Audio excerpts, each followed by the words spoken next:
네, 안녕하세요. 백승재 노무사라고 합니다. 지금 네이버에서 이제 블로그를 운영하고 있는데, 이 텍스트로만 만나 뵙는 것보다는 그 텍스트를 제가 이제 간단하게나마 설명드리고, 이제 뭐 부과된 내용 좀 더 첨부해서 이렇게 강의를 짧게나마 올리는 게 좀 더 도움이 될 것 같아서 올리게 되었고요. 저는 지금 현직 노무법인에 재직 중이고요. 네, 그럼 시작하도록 하겠습니다. 오늘 연차 휴가에 대해서 이제 설명을 드릴 거고, 제 블로그에 있는 텍스트 내용을 이제 그대로 참고해서 설명드리겠습니다. 연차 휴가의 모든 것이라는 제목이고요. 이렇게 질문과 답변 형식으로 작성을 해놨습니다. 제가 블로그 만든 지 뭐 한 3개월 정도 되었는데요. 뭐 어떤 식으로 할까 고민하다가 이렇게 만들었는데 또 수정될 수 있고 또 그렇습니다. 예, 일단은 이렇게 설명드리겠습니다. 첫 번째, 연차 휴가는 언제 몇 개가 발생하나요? 네, 상시 근로자 5인 이상 사업장에 일단 해당이 돼야 되고 1년간 소정 근로일의 80% 이상을 출근을 해야 됩니다. 그러면 연차 휴가 15개가 발생을 합니다. 그래서 매 2년에 한 개씩 가산되고요. 25개가 한도입니다. 그래서 이제 1년 이후부터 해서 15개, 15개, 16개, 16개, 17, 17 이렇게 증가가 됩니다. 그래서 25개까지 한도고요. 25개 이후부터는 뭐 전혀 발생하지 않는다 그런 내용이 아니고요. 25, 25, 25 그렇게 해서 계속 발생하게 됩니다. 그리고 또 중요한 것 중에 하나가 예전에는 이제 월차라는 개념 용어가 있었는데요. 월차라는 용어는 이제 더 이상 사용하지는 않고요. 1년 미만 근로한 근로자에 대해서 이제 한 달 개근에 한 개씩 또 발생하는 게 있는데 그것도 연차 휴가라고 통칭하고 있고요. 그렇게 해서 1년 미만이더라도 사용이 가능하고 다만 1년이 넘었을 때 15개가 발생해야 되는데 이미 사용한 게 있다면 그것을 제외하고 발생합니다. 이런 내용이 지금 근로기준법 제60조에 다 명시되어 있는 내용들입니다. 그래서 1년 미만 근로에 대한 연차 유급휴가 발생 여부에 대한 또 행정 해석이 또 있습니다. 그래서 행정 해석도 제가 다 링크를 해놨고요. 이렇게 또 2011년도에 나온 내용이고요.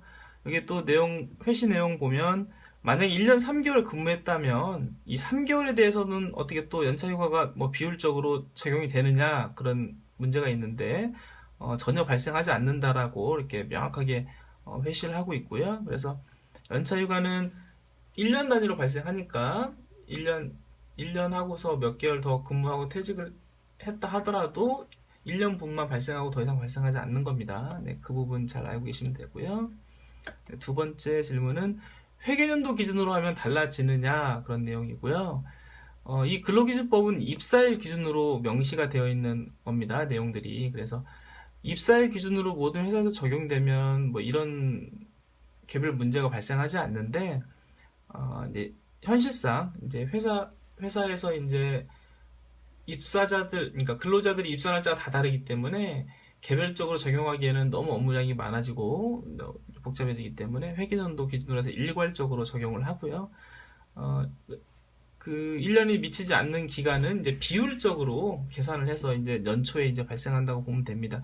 이제 이 기준은 이제 1월 1일부터 12월 말일까지를 회계연도로 하는 이제 회사를 기준으로 말씀드린 거고 또 다르다면은 또 뭐 다르게 적용하면 되겠죠. 그래서 비율적으로 발생을 하는데 정확하게 계산을 한다면 1년간 소정 근로일로 나누고 그 다음에 입사일 이후부터 12월 말까지 소정 근로일 이렇게 분자로 해서 15개 대해서 비율적으로 이제 계산을 하면 되는 거고요. 이 소정 근로일 분자 분모 소정 근로일이라고 돼 있는데 그냥 간단하게 365분의 입사일 이후부터 12월 말까지 그렇게 계산해도 계산 결과는 거의 비슷하게 나옵니다. 그래서 그렇게 계산하셔도 되고요.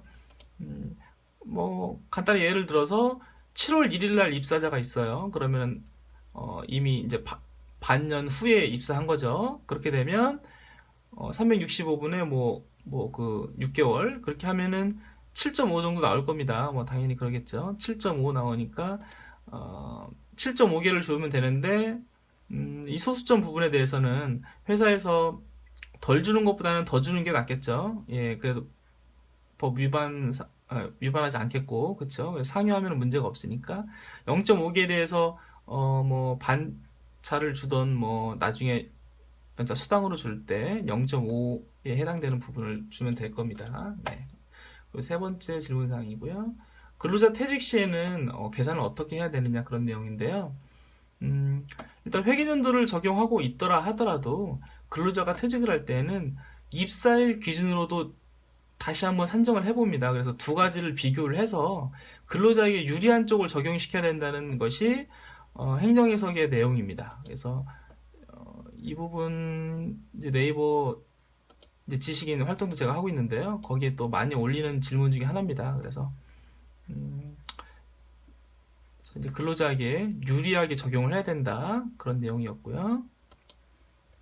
네 번째 질문은 중간에 연중에 퇴직을 하면 이 아까 연차 휴가는 추가 발생되느냐? 아까 제가 이제 행정해석 설명하면서 이제 설명드렸던 내용입니다. 그래서 1년 하고 11개월을 근무했습니다. 이제 1년 했으면은 15개 발생했잖아요. 그리고 11개월 추가로 이제 발생이 되느냐 그런 문제인데 아까 말씀드린 것처럼 전혀 발생하지 않는다. 이런 내용 알고 계시면은 좀 더 근무해서 딱 채우고 퇴직하시는 게 낫겠죠. 예, 그래서 전혀 발생하지 않고 다만 아까 15개 발생한 거를 이제 그 11개월 동안 다 사용 못하고 퇴직하는 경우가 또 많이 발생합니다. 그러면 그 부분에 대해서는 연차 수당으로 지급해야 된다는 내용이고요.